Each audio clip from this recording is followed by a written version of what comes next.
Hi, everyone, and welcome back to Create and Consume, a podcast about what we make, watch, and buy in the era of digital content. I'm your host, Austen Tosone. Traveling is one of the best ways, if not the best way, I would say, to learn about yourself, experience new cultures, and develop skills in the planning and organization department.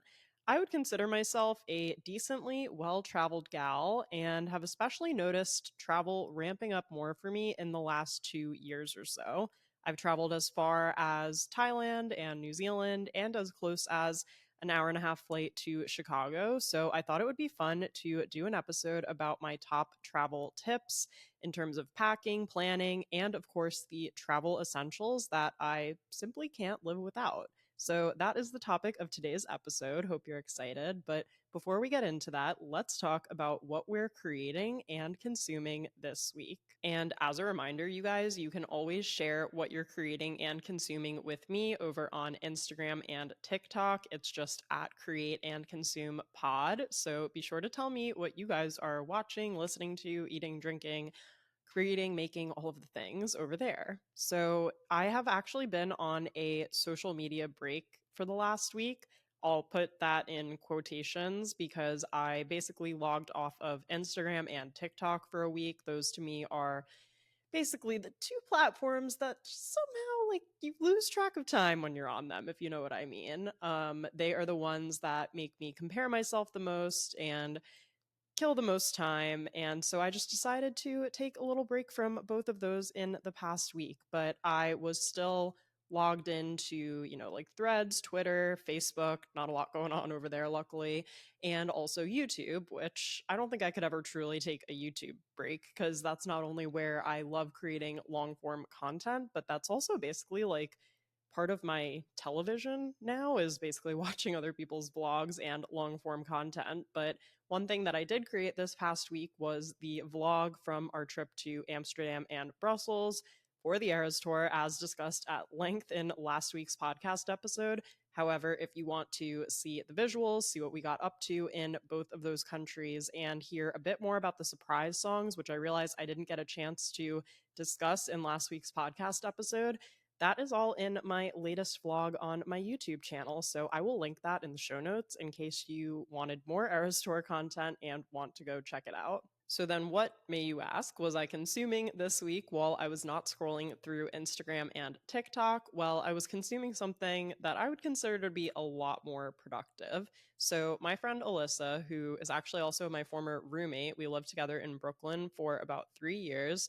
She has a successful Etsy shop and digital product business, and she actually has a whole course that walks people through how to set up an Etsy shop. And one of my goals for 2024 was to create an Etsy shop with all of the templates and spreadsheets and planning materials that I made for myself for our wedding last year. We're actually coming up on it's going to be our 1 year anniversary before you know it. So I will definitely plan some kind of wedding related episode to kind of commemorate that milestone later on. But I created all of these spreadsheets and planners and Canva documents and templates that I found really helpful for my wedding. I even had a planner, okay, but I needed like additional organizational materials, additional help. So I created a bunch of stuff for myself. And one of my goals for this year was to open an Etsy shop for brides with basically more fleshed out, more thoughtful versions of these templates and spreadsheets that I created for myself. So I decided to sign up for Alyssa's course just because I do have experience creating digital products. I sell digital products on my own website, which is austentosone.com, but I've never used Etsy before. And I'm so glad I bought the course because it is a whole other enchilada. Like it is just a whole other situation. And it's something that I am working on learning. So I am actually almost about halfway through the course since I purchased it because I've really had no distractions and no excuses. So I've been loving that. Her course is Marketing for Makers Academy. In case you're also interested in starting an Etsy shop or expanding the digital product side of your business. So I'll keep you guys updated on that. And when I open the shop, it's not like up or anything yet.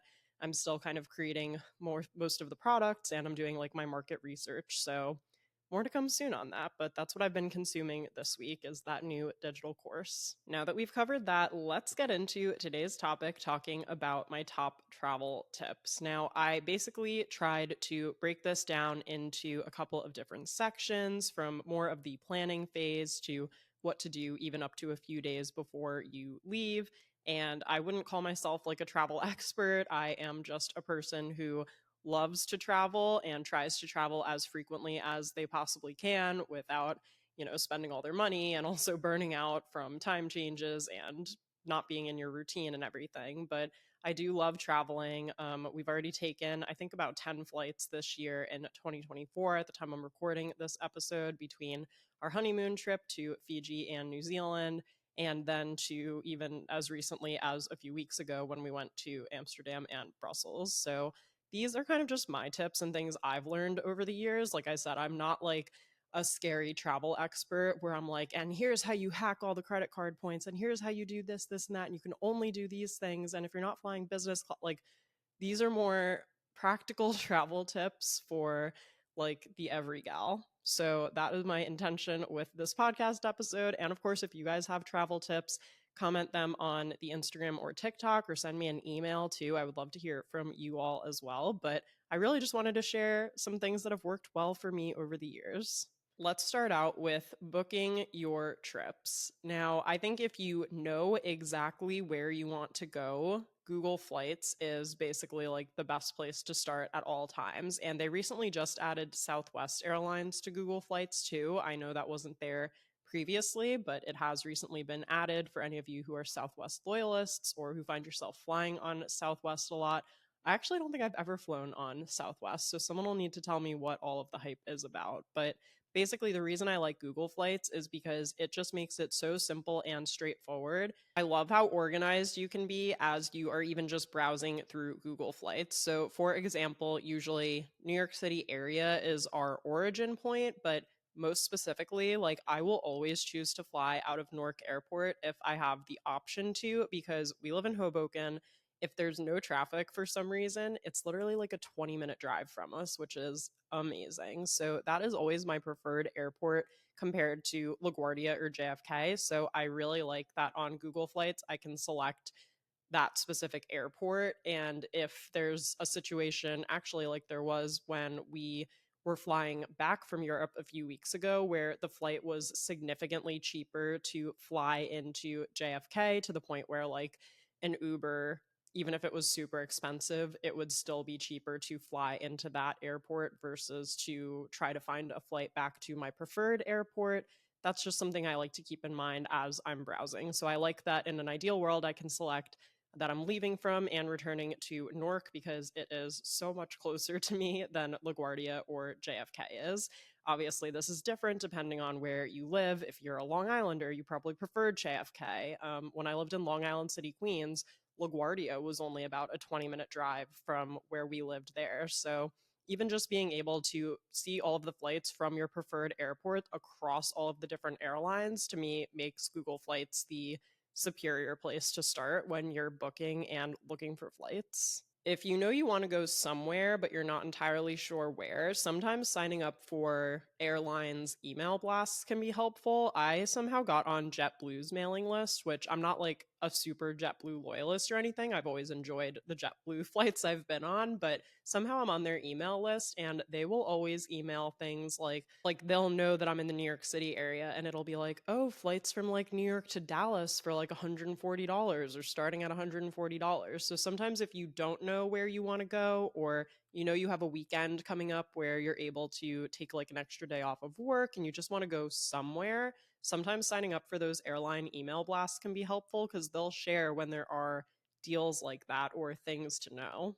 Another tool that's helpful to me in terms of understanding whether or not a flight is going to change in price, because I think that's one of the hardest things to figure out, is sometimes you go and look at flights and they seem really expensive for some reason. Sometimes the prices drop.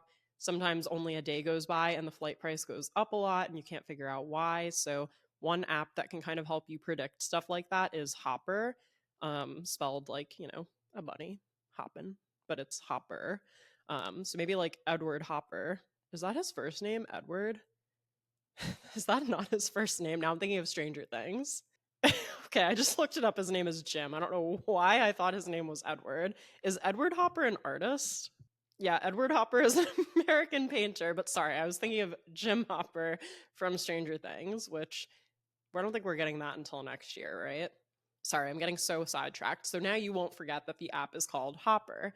And that app, like I said, can help you see, this is the typical price for this flight. It will continue to go up starting on this day because obviously flights are going to be more expensive as you get closer to the time of departure. So the earlier you can book flights, usually the better deals that you'll get, at least in my experience. That's why using Hopper is kind of a good checkpoint. I've never actually booked a flight through Hopper, but I have used that to gauge, like, hey, you really want to make sure you book this before like Memorial Day weekend, because on May 29th, the flight prices are going to really start increasing for this flight to this city at the time you want to go. Google Flights, though, will also show you if the price is kind of quote unquote typical for that time, or if it's a little bit on the higher end or a little bit on the lower end, and then it might be up to you to deduce why. For example, when we did do our trip to Amsterdam and Brussels, it was over July 4th weekend. A lot of people have time off during that period, so the flights were probably a little bit more expensive than if we had booked them earlier or if we had gone during a time when people didn't already have some paid time off. So, Google Flights and subscribing to airline newsletters can be really helpful. Also, Hopper, just to understand when you should try to book a certain flight by before the price goes up. I think that's a really helpful checkpoint, too. And then I know I said I'm not an expert at the credit card point situation, and I certainly am not. You can look to someone like Brian Kelly, the points guy, for more tips on that. Even Lindsay Silberman has some great travel content and credit card points content on her blog. I will link out to both of them in the show notes if you'd like to go investigate further. That being said, a lot of credit card companies do offer point incentives that you can redeem for travel related expenses. So things like flights, possibly access to airline lounges that could make your travel day less stressful and more comfortable, extra perks for hotels or things like that. So definitely check out what your current credit card offers. And if you are someone who travels a lot and you think you could ultimately benefit from having a credit card that is more travel oriented, definitely look into what some of those options might be. Again, I will try to link to some specific posts from the points guy and also Lindsay down below that I think explain that further. Don't go signing up for credit cards you can't pay off and all of that stuff. That's my little disclaimer, but I really do think that there is a lot of benefit in it, not only in terms of building credit, but also in terms of some of the perks that you can ultimately get from being able to make purchases that are travel related and get rewards or be able to use points toward things later on. Okay, let's discuss planning and finding things to do at the destination that you're headed to. And probably the one time that you don't really need to do this is if you're headed to like an all inclusive beach resort of some kind and your plan is to just lie on the beach. But I don't really take a lot of trips like that. If anything, I feel like my trips are a bit more involved. They might include more than one flight, they might include needing to book travel or accommodation between cities and things like that. So when it comes to figuring out the best things to do, there are a couple of kind of go to places that I like to look at when I am planning trips. Number one is to look up people's YouTube videos and specifically to look for travel vlogs for the destination that you're headed to. I remember, and just to clarify, I did not plan any of our honeymoon. Andrew took care of pretty much all of that because I was doing all of the wedding planning, but I remember he and I watched so many vlogs of what to do in New Zealand, how to spend 2 weeks in New Zealand, best things to see in New Zealand. And he just watched all of these different things and basically like wrote down or made note of anything that looked super cool. And the great thing about a YouTube video compared to, just reading something on a website is you can kind of get a visual of what it's like and you can really hear and see someone's first person experience being in that destination. Now, obviously, you want to take everything with a grain of salt. If someone had the best day of their life, I don't know, going cliff jumping and you're scared of heights, obviously, you don't have to add that to the list. But I just think that seeing what other people get up to and getting a feel for what the area is like or maybe notable things to do, having all of these different YouTube videos to browse through is so great. And there will be Trust me, there will be no shortage of content when you go to look up some of these cities and destinations that you're interested in visiting. It's kind of amazing how many videos there can be for all of these different cities. So that's the first place that I also like to look when I am booking trips, and I'll kind of make note of, oh, that restaurant looked good, or oh, that activity seemed like something we should definitely add to the list. Let me write that down and look into it. Another place I love to look when trip planning is on travel blogs. And yes, you guys, travel blogs are still alive and very well. They're actually probably more popular now than they ever have been. And travel bloggers, let me tell you, they will go in on a post topic.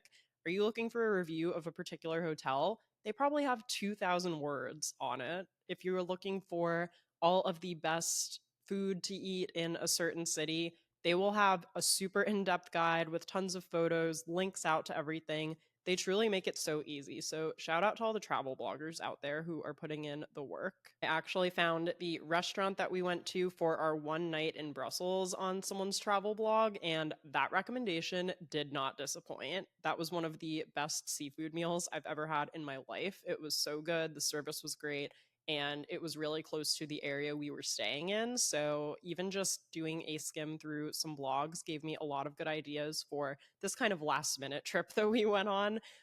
It wasn't super last minute, but it wasn't necessarily thoroughly thought out the way something like our New Zealand trip was. So, to be able to turn to blogs for recommendations like that, it's even nice to know that's something you could do if you are already in a city and you're like, shoot, what should we do for dinner tonight? You know, you could just pull up your phone, look at some blogs, and see what everyone's recommending.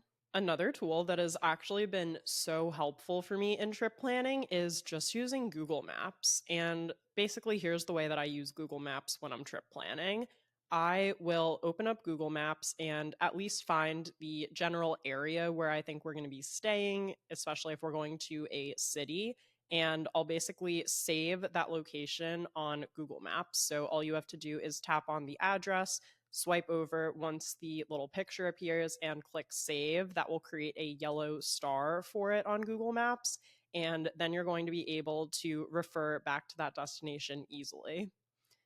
Now, once you have the star of where you are staying on the Google map, that is where I kind of just start typing in anything that I think we're going to be doing or be interested in doing while we're there. So, if I want to see if there is a local garden or a botanic garden that we can visit, I can search the word garden and see what comes up in like whatever radius I decide we want to try to stay within for the hotel, if we're going to be walking, or if I don't care and we have a car or we're willing to take a trip further out. You can always pinch and zoom out to expand the radius. Another example of that might be, oh, we know we're going to go to these two museums in the morning. We're probably just going to want a quick like sandwich of some kind for lunch and then do that before we move on to our afternoon activities. So I might type in sandwich on Google Maps and see if there are any places that specifically serve sandwiches near the museums that we're going to be visiting. So that way, right after we leave the museum, I know, oh, the sandwich shop is around the corner. Like that's the kind of light on the go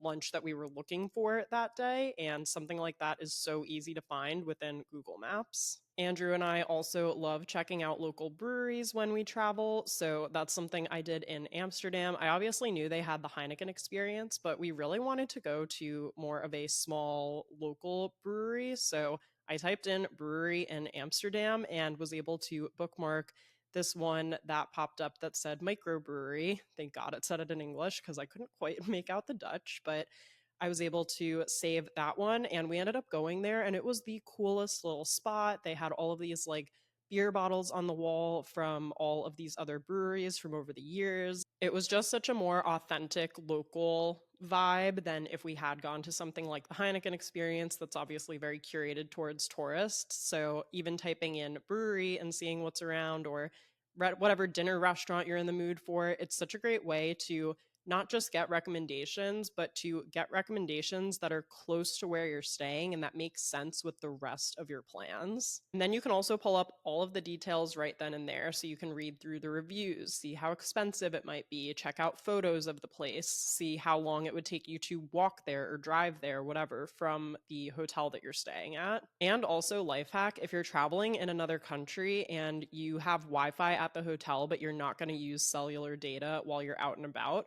Google Maps still works on airplane mode, which is kind of crazy. So just make sure that you open up Google Maps and go on to airplane mode when you still have access to Wi Fi, and you'll still be able to see all of those starred locations that you save when you're out and about.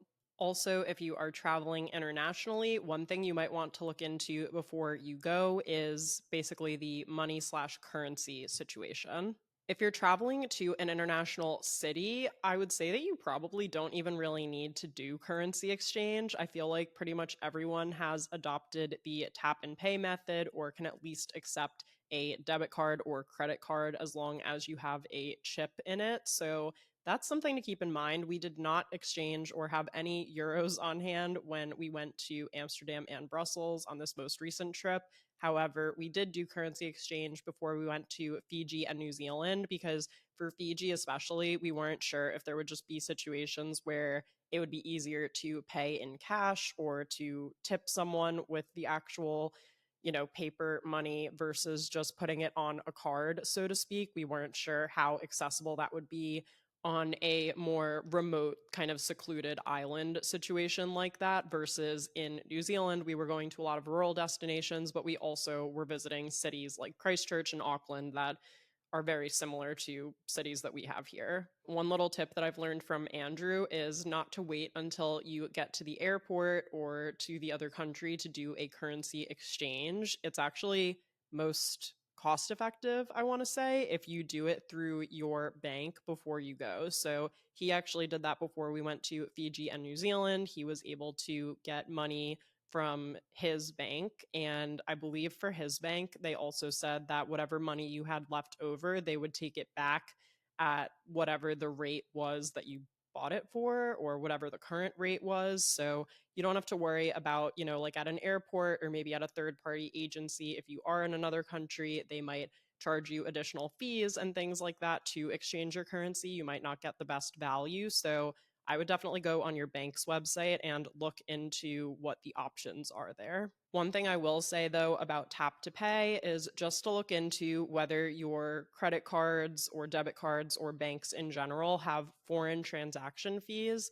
I experienced a couple of those from our most recent trip, but luckily for me, it was just little things like 30 cents here, 60 cents here. But depending on what you're buying overseas, you might want to make sure that just know at least whether you will get charged foreign transaction fees or not, because if you're making any bigger purchases, they could easily add up. So look into, again, like I said before, in terms of credit cards, look for one that has zero foreign transaction fees, and just keep that in mind as you are traveling. Okay, let's talk about the days leading up to a trip. So, I know one of the biggest pain points for people traveling is often jet lag or getting acclimated either to a new time zone or getting acclimated back to the time zone that you usually find yourself in. So, one thing that has been helpful for me in that regard is to just make small adjustments to my sleep schedule leading up to a trip and also to know exactly when I plan to go to bed the day that I get back from a trip.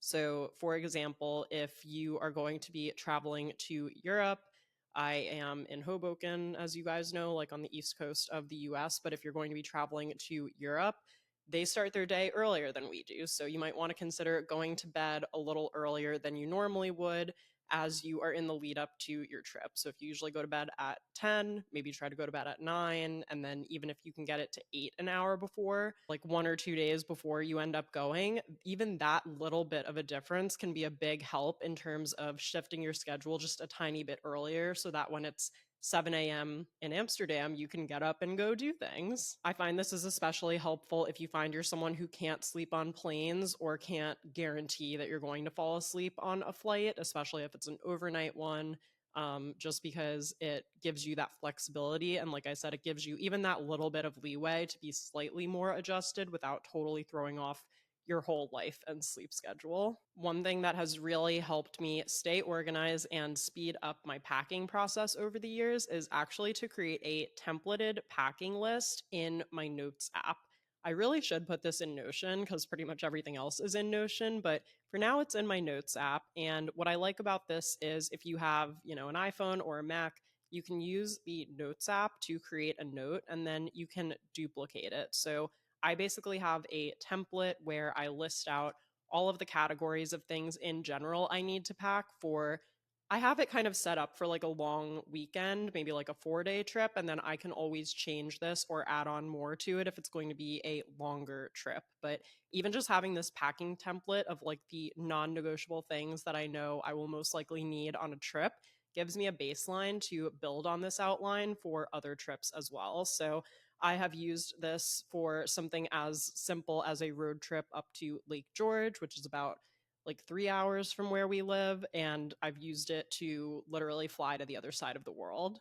Just to very quickly run you through my packing template, I've pulled it up here. I first list out my plane outfit. So, like, what I'm going to wear on the flight is what I call it. And that pretty much doesn't change. I'm always in leggings, a t shirt, whatever pair of sneakers I'm bringing on the trip, and then I always have some kind of sweatshirt or sweater for the plane. Then for clothing, and again, like I said, this kind of started out for like a 4-day trip, but I could always add on to it. I wrote down I'm definitely going to need like probably at least 2 pairs of pajamas, maybe more, underwear, bras, socks, all of the basics, and then t-shirts, pants, and then I have another bullet that just says outfits for specific events. So for example, in a few weeks, I am going to Washington State for my cousin Caitlin's wedding. Obviously, for that, I need to know that I'm having my bridesmaid's dress and all of the things, like the accessories and stuff that go with it. So that's where I write out all of my outfits for the trip. Then I have a hair and beauty section. So things like my curling iron, my contacts case and solution, makeup, hair accessories, hairbrush, skincare, deodorant, retainers, toothpaste, birth control, those kind of, again, non-negotiable things that I have to travel with. I also have a tech section. So depending if I am going to be working or creating content at all while I'm away, this is usually what that comes in handy for. So things like my camera, camera charger, am I bringing my handheld tripod, computer, computer charger, any power converters if I'm traveling internationally, phone, phone charger, book, tote bag, kind of things like that. And then I also at the bottom have a 2-pack in the morning list. So if I have an early flight, I know that I need to remember to pack these things that I either probably used late at night before I woke up for the flight or that I might have been using the morning of. So that's things like toothpaste, AirPods that were presumably charging overnight, my glasses and contacts, like just putting that there again to double check that I have them, deodorant because I need to put that on before I get on the plane, any extra chargers, my scrunchie that I slept in with my hair, and also a empty water bottle so that I can refill it at the airport. So, like I said, I basically take that template and duplicate it whenever I have a new trip, and then I customize it from there. But the fact that I already have the things that I cannot forget on that template gives me so much peace of mind when I am packing, and it really speeds up my packing process. Then I also like to just start gathering some items that I know I'm going to be packing a few days leading up to the trip. This doesn't have to be fully packing or putting them in the suitcase, but even starting to make a small pile of some of that stuff that you won't need for the next few days, but you know you want to bring with you can also speed up your packing process later. Now, I have a call out slash request for everyone. I would love to hear from you all. What is your favorite luggage brand and what are your favorite pieces from that luggage brand? Because this is the one thing I don't feel like I have nailed down right now. I shockingly have managed to do a lot of traveling with my Le Sport Sac duffel bag that I was trying to remember when I got it. I'm pretty sure it was a free gift from when I signed up for Teen Vogue University in like 2012, which was, oh my gosh, that was so iconic. I need to do a whole like early fashion girl days episode or something on here to talk more about that and some of my early internships. But anyway, I have had that bag for over a decade. It is totally falling apart. And even though it served me well as a carry-on bag, it is not super comfortable. It has a strap that kind of like digs into my shoulder. And so I'm ready to upgrade my luggage situation. I was talking to Caitlin Patton about this recently because I know she's a big fan of the base luggage, and I do think that's currently what I'm leaning towards. I love the pink colorway, obviously. I think it's called Atlas after her daughter. That did I say that's Shay Mitchell's brand? Why could I not remember what I just said 0.2 seconds ago in this podcast? I think that's a sign that I'm going to need my matcha because I've only had my morning coffee. If you know, you know, if you listen to the morning routine episode. But anyway, I do think I am leaning towards the base luggage because I like that you can purchase kind of all of the items in a set that go together. Yeah, so I just pulled up their website to take a look. I guess I would need to do some more research into whether I would want the medium check-in roller or the large check-in roller. But I think to start out, I would probably do the carry-on roller. I know they also came out most recently with like a small carry-on roller, which is good if you travel on a lot of like international airways that have more strict or small bag requirements than some of the major US airlines. So I do think the carry-on bag would be the move to get first. And I was also looking at the backpack to pair with it. So I like that because it has a water bottle holder on the side. It also has the trolley pass through. So it has a little flap of fabric that will slide over the handle of your roller suitcase. So you can like roll them both together. You don't have to have anything on your shoulders. And honestly, being kind of hands free in that regard sounds really nice to me after the last few times I've traveled with my duffel bag and it's been a little rough on the shoulders. So I am pretty much zeroed in on those, but just a last minute call out before I decide to make any purchases. If you guys have any other favorite luggage pieces from Base or any other brands or any favorite luggage combos that you want to tell me about, please feel free to DM me, spread the word, let me know. Because again, that's the one thing that I feel a little behind on in the travel department. But it's partly because we have nowhere to put anything in this apartment. Okay. We need more room. Another note that I probably should have mentioned earlier with the Note app packing template is to really write down any exact outfits for the trip that you know you're going to have and to see if you can kind of double up on anything. So to me, one of the most helpful tips when I'm traveling is to minimize the shoes and accessory options that I'm bringing because in reality, I pretty much alternate between two pairs of shoes for whatever trip I'm on.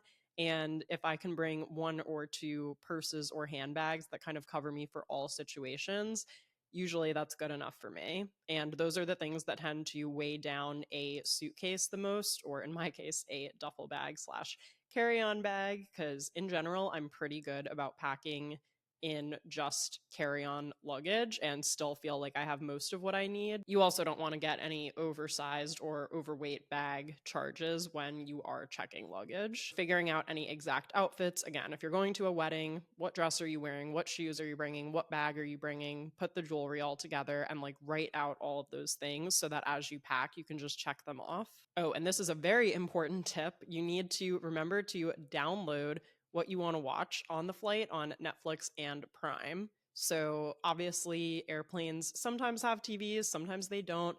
And if they don't, you don't want to be left with nothing to entertain you. So I highly recommend downloading some stuff on either Netflix or Prime or both if you have both that you would want to watch on the flight. You can download and watch that content offline for both apps. Definitely do this before your trip. There's nothing worse than being at the gate and thinking, oh, I should probably download a movie real quick. And then the Wi Fi is not cooperating and then you have nothing to watch. So try to do this if possible, at least like a day or two before you leave. And I also wrote down a few travel essentials that I now cannot travel without. So let's go through this list. Number one is a backup charger. Usually, your seat in a plane will have power of some kind, whether it's a USB charger or an actual plug. But on the off chance that it's not working, or I don't know, someone is sitting next to you who has plugged in plug devices on all of their outlets and won't move them or something. Who knows? It's just always good when you're traveling to have a backup charger. Even if your phone is fully charged, maybe when you reach your destination, the battery starts dropping quickly, but you need your phone to get around. It's a good idea to have one of these. I would also add for planes, if you have an iPhone 15 that uses a USB-C converter and not a Lightning charger, definitely make sure that you have a USB to USB-C plug for the plane so you can take advantage of the same charging cable that people with other iPhones are using. Because I haven't seen any planes yet with the USB-C adapters. I've just seen the USB ones, like that are by the screen that you can plug in to charge your phone or your AirPods or whatnot. Of course, having all of the cords that you need is really important, as is having the backup charger. I will link the current one that I use in the show notes along with everything I'm talking about, and I will also link to one if you don't have the iPhone 15. Next up is power converters. If you are traveling internationally, these are so helpful to have. I have found my new favorite ones on Amazon. I purchased one pack of these for Europe, and then I purchased one pack for when we were in New Zealand and Fiji. Luckily, the outlets are the same in both of those countries. The Europe ones I purchased, I believe, work for all European Union countries. And then the other ones I purchased, I know work in Fiji and New Zealand because I use them there. And I believe they also work in, I think it's Australia, China, and then Argentina. So if you ever catch me in any of those three countries that I haven't been to yet, I've got the power converters for them. Lucky me. I found these on Amazon and they both come in a pack of two, which works out perfectly. So I had one and I gave the other one to Andrew. And what I like about these is there are multiple different places for you to plug in your US devices. So I think there's 4 places for traditional plugs, and then there's also 2 USB spots and a USB-C spot. So I like that through one converter, for example, I was able to charge my phone and my AirPods at the same time. Super helpful, and also just nice to know that if you buy them once, you don't have to repurchase them for each different trip. Obviously, slightly dependent on where you're going, but if you want to be someone who goes to Europe frequently and who wouldn't want to do that, then if you purchase the European ones, you'll be good for pretty much any country that you visit. Okay, also a good sleep mask. This is so important, not just for the plane if you are trying to sleep on an overnight flight, but also if you end up in a hotel room or an Airbnb or wherever you're staying that maybe doesn't have good shades or light blockage. So this is something that truly has helped me sleep better over the years. I have one from Slip Silk. I will link that down in the show notes as well, but you can also find more cheap alternatives. I just have found that investing in a good quality one and washing it in between trips and wears has actually lasted me really well. So that is something that I really like having on hand and that now I really can't travel without. Also, a travel mirror. This is so underrated, but it's so important, especially if you are going to be sharing a bathroom with someone or traveling with someone. You know, I want to be able to do my makeup and do it in good lighting. So I was able to find this travel mirror that folds up. It's really nice. It is rechargeable. So that's another cord that I need to remember to pack with me, but I try to charge everything obviously before I go. It folds up, so it's super lightweight, but then it also folds out, so you can have it leaned just up on any table or counter as you do your makeup.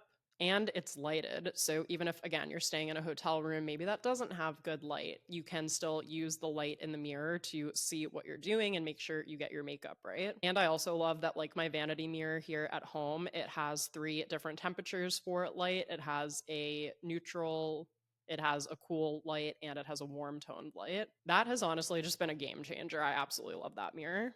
Another thing that I have started traveling with is things like melatonin gummies. So if you do have an overnight flight, I personally just picked up a travel pack from Ollie, which is a vitamin brand, and it came, I think, with a pack of 10. So I brought those with us to New Zealand and to Amsterdam when we had the long overnight flights. I don't know for sure how well they work. Obviously, sleeping on planes is kind of hard, but anything that can help me in that situation, I will take it.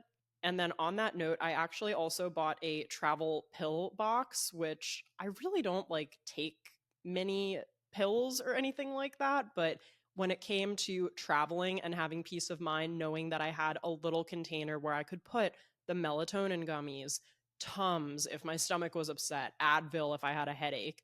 Again, even just having the peace of mind that you have that stuff with you, even if you're not actively reaching for it, was so nice. So I will link the organizer that I got down below. And obviously, of course, if you take daily supplements or are on medication that is important for traveling, this is also something that's great to have on hand. And the last thing is minis of everything. So this really means all of the beauty slash skincare products that you want to be traveling with. And if you need inspiration for this, just go to your local drugstore. There is a little travel section, I swear, in every single drugstore. This is a place where I like to stock up on minis of my favorite products. So, for example, some things that I'll pick up are a smaller version of the Colgate toothpaste that I use. a smaller version of my Dove deodorant, a smaller version of my Neutrogena compostable makeup wipes, little minis of body wash or shampoo if you don't want to be dependent on whatever products they have where you're staying.